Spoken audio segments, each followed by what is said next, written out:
नमस्कार दोस्तों, आप सभी को एक बार फिर से हार्दिक स्वागत और हार्दिक अभिनंदन है। दोस्तों, नवरात्रि की इस महान कथा सुनने से बड़े बड़े कार्य सिद्ध हो जाते हैं। दरिद्री को धन, रोगी को स्वास्थ्य, कमजोर को बल, संतानहीन को संतान, स्त्रीहीन को सुंदर पत्नी की प्राप्ति होती है। स्वयं भगवान श्री राम ने भी नवरात्रि का यह व्रत किया था। इसीलिए नवरात्रि का यह व्रत बहुत महान है। इस पृथ्वी लोक पर जितने भी दान एवं व्रत हैं, वह नवरात्रि के समान नहीं है, क्योंकि यह नवरात्रि का व्रत सदा धन धान्य प्रदान करने वाला, सुख तथा संपत्ति की वृद्धि करने वाला, आयु तथा आरोग्य प्रदान करने वाला है और स्वर्ग तथा मोक्ष देने वाला है तथा धन, विद्या अथवा पुत्र, इनमें से मनुष्य किसी की भी कामना करता हो तो उसे सौभाग्यदायक तथा कल्याणकारी नवरात्रि का व्रत विधि पूर्वक करना चाहिए। इस व्रत का अनुष्ठान करने से विद्या चाहने वाला मनुष्य समस्त विद्या प्राप्त करता है और अपने राज्य से वंचित राजा फिर से अपना राज्य प्राप्त कर लेता है। पूर्व जन्म में जिन लोगों ने नवरात्रि का उत्तम व्रत नहीं किया है, वह इस जन्म में रोगग्रस्त, दरिद्री तथा संतान रहित रहते हैं। जो स्त्री बंधवा, विधवा अथवा धनहीन है, उसने भी पूर्व जन्म में इस वर्ष को नहीं किया है, ऐसा अनुमान लगाना चाहिए। इस पृथ्वी लोक में जो प्राणी ने भी नवरात्रि का व्रत नहीं किया है, उसे इस लोक में वैभव और स्वर्ग में आनंद प्राप्त नहीं होता।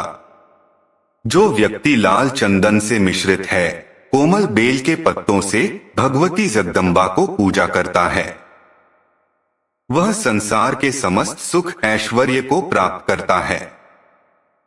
जो मनुष्य दुख तथा संताप का नाश करने वाली, सिद्धियां देने वाली, जगत में सर्वश्रेष्ठ कल्याण स्वरूप अपनी जगदम्बा की उपासना नहीं की, वह पृथ्वी लोक पर सदा ही अनेक प्रकार के कष्टों से ग्रस्त रहता है, दरिद्री हो जाता है और शत्रुओं से पीड़ित रहता है।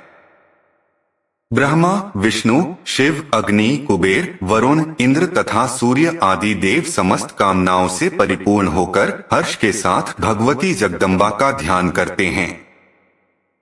भगवती जगदम्बा की इच्छा से ब्रह्मा सृष्टि का निर्माण करते हैं। भगवान विष्णु अनेक अवतार लेते हैं और शंकर जी संसार को भस्म करते हैं। उन कल्याणकारी जगदम्बा का पूजन निश्चित करना चाहिए।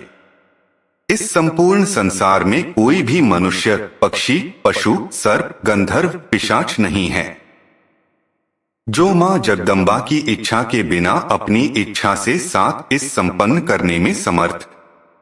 इन सभी को मां जगदम्बा से ही शक्ति प्राप्त होते हैं।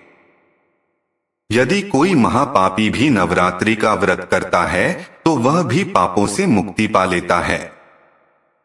इसमें लेश मात्र भी विचार नहीं करना चाहिए। आइए दोस्तों, आपको सुनाते हैं नवरात्रि की महान कथा।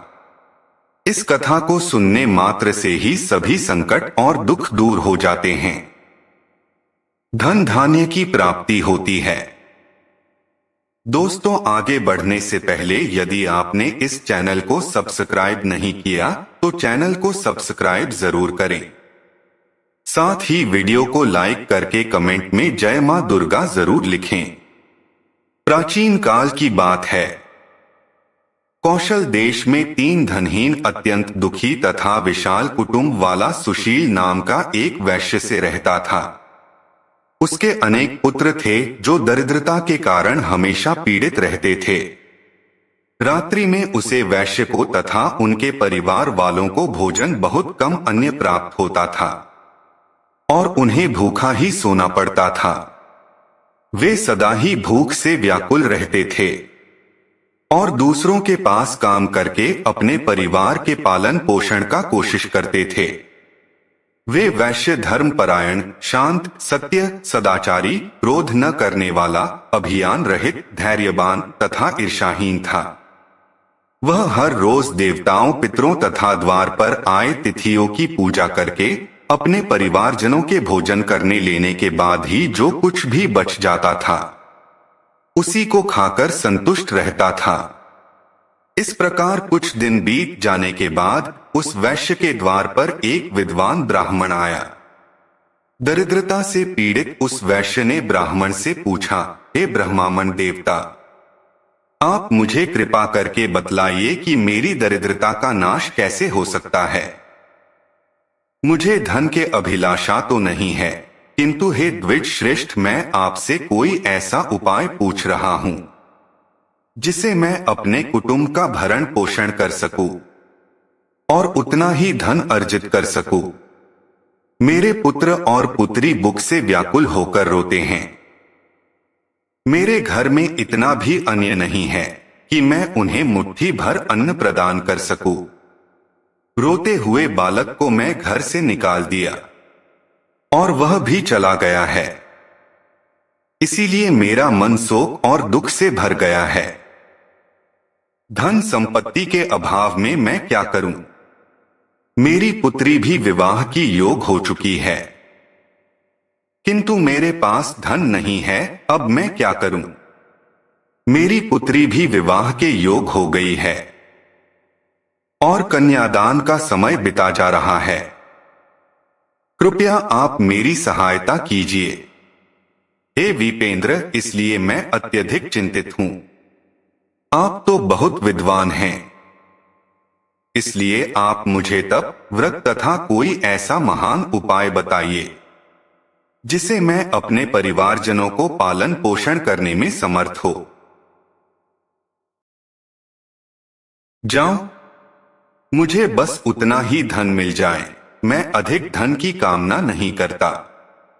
आपकी कृपा से मेरा परिवार अवश्य ही सुखी हो सकता है। कृपया आप मुझे कोई उपाय बताइए। इस प्रकार वैश्य द्वारा पूछने पर उस ब्राह्मण ने प्रसन्नता पूर्वक वैश्य से कहा, हे वैश्य, अब तुम पवित्र नवरात्रि का अनुष्ठान करो।